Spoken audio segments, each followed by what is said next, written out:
You may be wondering, how did I become a Roman gladiator?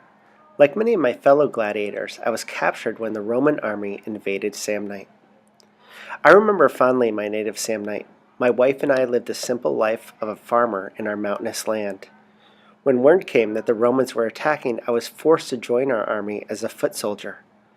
The battle started well as our combined Samnite and Gaul forces surprised the Roman army with lightning-fast chariot strikes. For a moment, it even appeared that we might just drive the Romans from our land once and for all.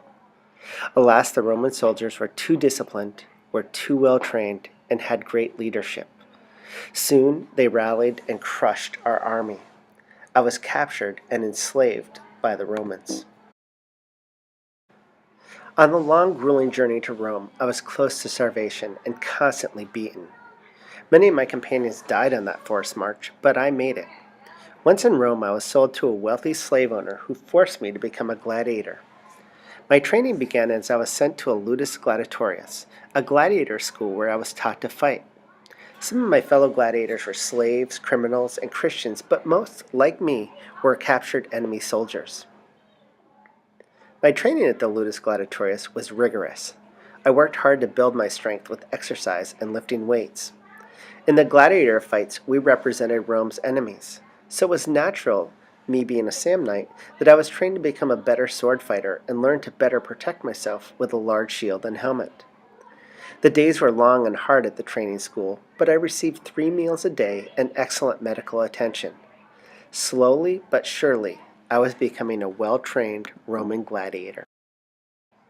As a gladiator, I would be required to fight only 2 times a year, but my chances for survival were slim and most gladiators lived only 2 to 3 years.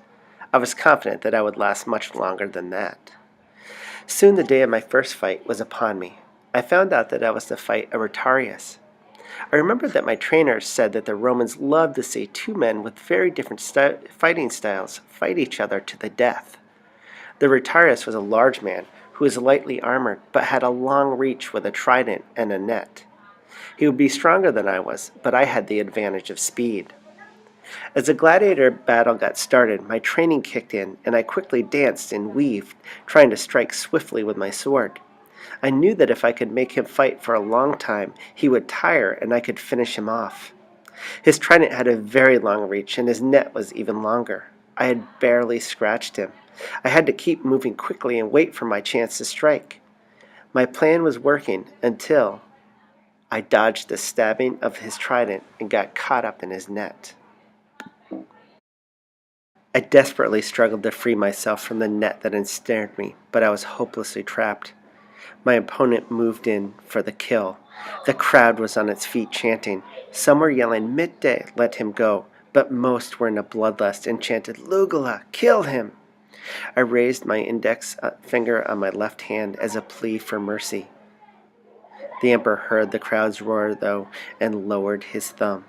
This signaled my death, and my opponent moved in for the kill. As the life flowed from my body, I saw the crowd was on their feet, ecstatically cheering. I asked myself, why are the Romans so cruel? I can only think that as they witnessed their enemy's downfall, they felt reassured of their own superiority as their place in the social order was reaffirmed. In their minds, civilization had once again triumphed over the barbarians, and they could rest assured that it always would.